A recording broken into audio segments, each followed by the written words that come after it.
Eu vou confessar para vocês hoje que em alguns momentos assim, em que eu busco conversar com Deus, no decorrer do meu dia mesmo, né? A gente fecha os olhos e às vezes fica tentando ali mentalizar, né, algumas perguntas que a gente tem para Deus. E se tem uma coisa que dói no meu coração e que me machuca é quando eu vejo assim algo que aos meus olhos eu considero ser uma injustiça, né? Nossa, fulano tá passando por isso. Eu acho isso tão injusto, né? Mas às vezes uma pessoa do bem tá enfrentando ali um deserto, um inverno que ela não planejou. E aí Deus vem responder no nosso coração, né? Que mesmo quando a gente tem esses sentimentos, a gente precisa sempre ter muito claro em mente que isto também é propósito de Deus, né? Tem sempre um mover do Senhor por trás de tudo que nos acontece e também daquilo que tem acontecido ali com as pessoas que estão próximas a nós, que a gente ama. Então hoje a gente vai ouvir aqui, né, no Salmo de Davi, o Salmo 15, né? Olha só, gente, o título desse salmo hoje é Hospedar-se na casa de Deus. Imagina, hospedar-se na casa do Senhor. E ele é um salmo de espiritualidade. E Davi hoje vai questionar a Deus: Senhor, quem tem merecimento de morar contigo? Imagina você ter uma evolução a tal ponto do Senhor dizer: pode vir à minha casa e aqui você pode fazer morada, né? Então olha só o que é que ele vem questionar, né? Senhor, quem irá se hospedar em tua tenda? Quem há de morar em tua montanha santa? Quem tem conduta perfeita e pratica a justiça? Quem fala a verdade no coração e não faz calúnia? Quem não faz mal a seu próximo? Quem não faz mal a seu próximo?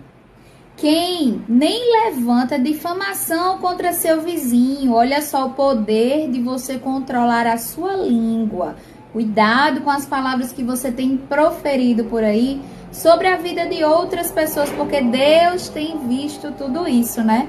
Quem olha com desprezo para aquele que é ímpio, é injusto, né?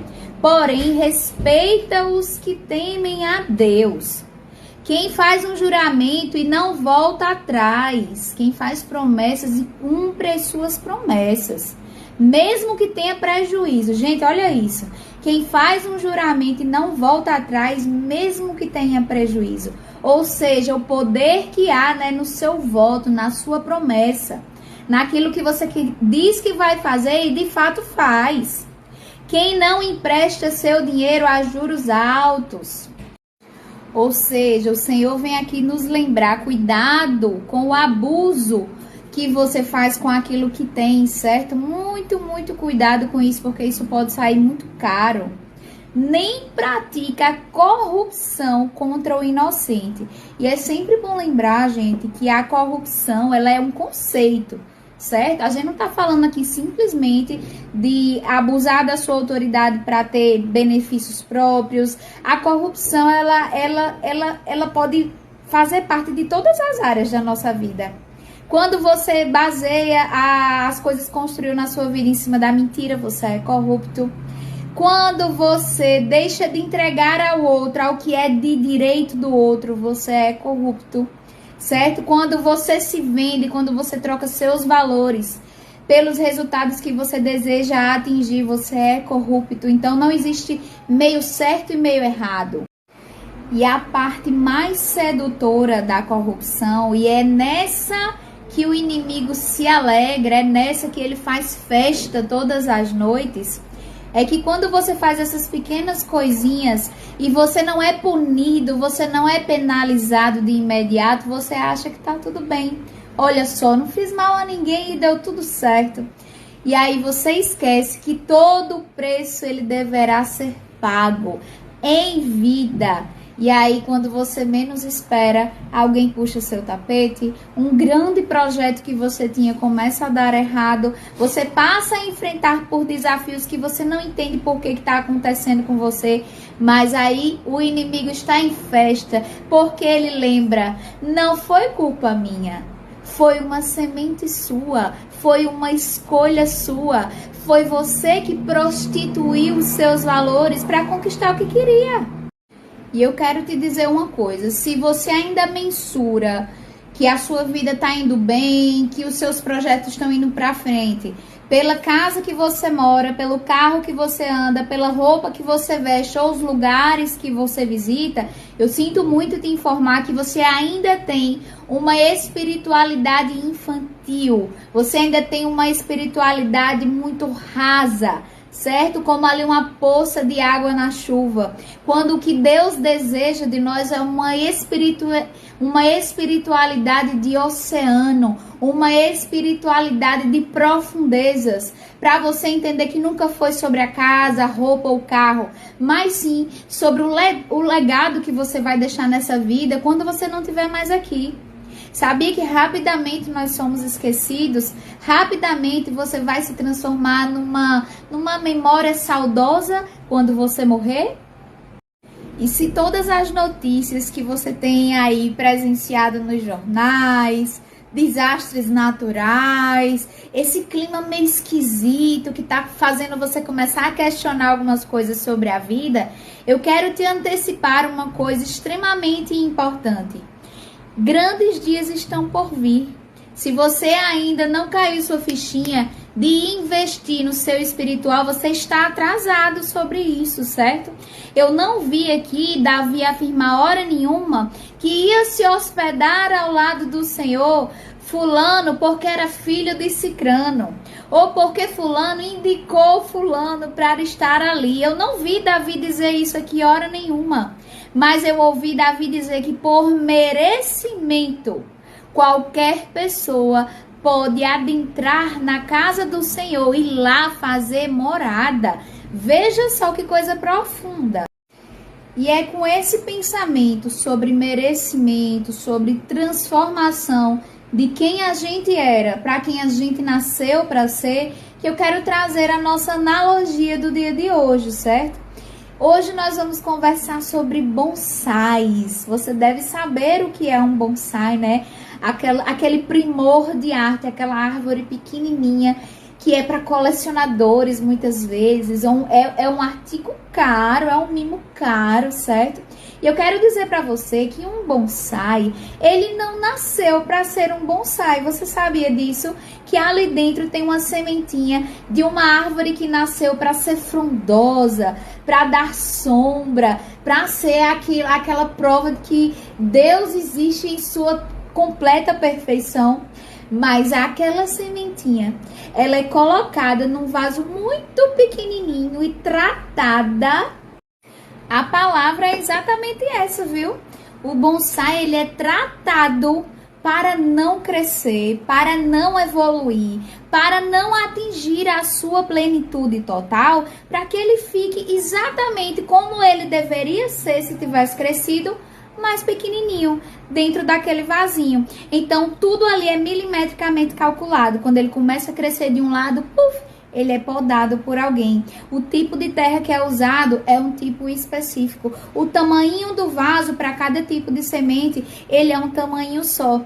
E ela até tenta crescer, ela até tenta se desenvolver. Mas aí, de tanto ela ser podada, de tanto ela ser alterada, mesmo que a sua natureza seja de uma grande árvore, em determinado momento, ela simplesmente se entrega e ela desiste e termina por ser um bonsai. Sabe por que o bonsai é um produto caro? Escreva aí, porque dá muito trabalho criar um. Dá muito trabalho conseguir vencer a própria natureza da semente. É um trabalho de todos os dias, podando, cortando galhinhos, moldando as raízes para que elas não cresçam, diminuindo às vezes cada vez mais o vasinho, até que aquela semente, até que aquele DNA que tinha ali dentro, ele decide que foi vencido por aquele podador. E assim nasceu o bonsai. Agora escreva bem grande aí para você, assim como são os bonsais, somos nós na mão do inimigo lá fora. Assim como são os bonsais, somos nós que nascemos para desenvolver toda a nossa plenitude e a gente acaba por desistir no meio do caminho. Deus é tão bom que ele te deixa plantar o que você quiser. Mas ele é tão justo que ele só permite que você colha exatamente aquilo que você plantou. Então, sim, você nasceu para ser uma grande árvore frondosa, para dar sombra, para dar frutos. Mas você pode acabar durante a sua vida se comportando, se permitindo ser podado como um bonsai e vai terminar numa caixinha bem pequenininha.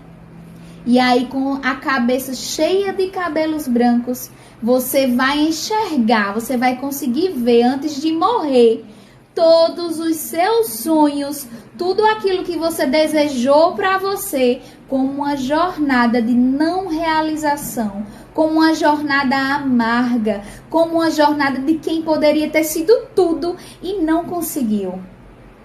Olha, hoje na sua vida adulta, você é fruto exatamente de todas as experiências que foi exposta na sua primeira infância, das pessoas que cruzaram seu caminho, das experiências que viveu, os livros que leu, as músicas que ouviu. E se em dado momento da sua vida adulta você começar a sentir que está se comportando como um bonsai, vai doer mudar de ambiente, vai doer mudar sua alimentação, vai doer precisar deixar alguns amigos que não te colocavam para frente, vai doer às vezes ter que recomeçar, às vezes ter que aprender algo novo, pagar um preço que às vezes é alto. Mas eu tenho uma pergunta para te fazer.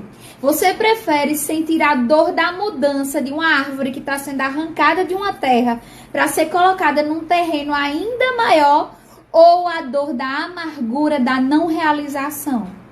O maior problema hoje da vida adulta, e através desse problema que nós não somos hoje maiores realizadores, é porque a gente vive fugindo da dor. Você não saiu desse relacionamento que só te faz mal até hoje porque você não quer sentir dor. Sem esquecer que na verdade você sente dor mais hoje do que precisar sair de um lugar que já não te faz feliz. Você não iniciou um negócio que sempre sonhou até hoje porque você tem medo de doer, você tem medo de fracassar.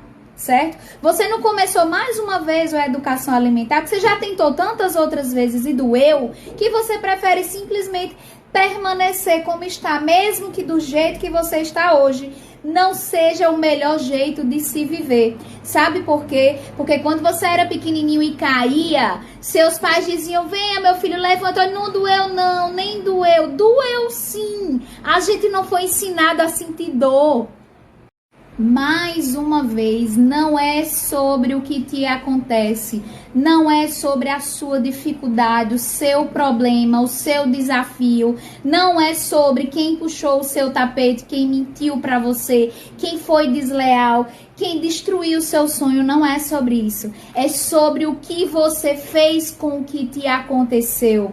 Você nasceu para ser aquela árvore, mas as suas escolhas talvez podem te condenar a morrer como um bonsai. E acredite, Deus não tem nada a ver com isso, porque Ele deixou em nossas mãos o livre-arbítrio. Tem uma frase até engraçada, mas fala assim: a vida é sua, estrague-a como quiser. Todas as escolhas que a gente faz ou deixa de fazer todos os dias está estragando a nossa vida ou ajudando a gente a ser um realizador. Eu quero declarar para você aqui agora que neste ano você vai agir completamente diferente. Você vai parar de querer que as pessoas sintam pena de você. Você vai parar de desistir dos seus sonhos porque alguma coisa não saiu como você planejava, mas sim buscar soluções para conseguir realizar aquilo que Deus escolheu para você. Enquanto você achar que ainda hoje, adulto, você vai dormir no sofá e vai acordar na cama porque à noite alguém te colocou lá, isso precisa ser destruído o mais rápido possível. Senão o tempo vai passar e você vai continuar achando que as pessoas te devem alguma coisa, nem que seja gratidão ou portas abertas para onde você quer entrar. Se as pessoas não abrem as portas, você abre suas próprias janelas. É hora de entender isso. mesmo dentro de todas as minhas limitações como ser humano, mas usando da autoridade que o Senhor nos deu, de orarmos uns pelos outros. Eu quero orar pela sua vida hoje. E nós vamos declarar que esse ano você será um realizador. Você será uma realizadora. Você não vai permitir que ninguém nem nada pode você para que você deixe de ser árvore frondosa que o Senhor te desejou para ser, para morrer no final da sua vida como um bonsai, cheia de sonhos e projetos não realizados e amargura dentro do peito, pensando como poderia ter sido a minha vida se eu não tivesse permitido que ninguém roubasse os meus sonhos. Não dê a ninguém esse direito. Reassuma, seja dono, seja dona da sua vida a partir de hoje.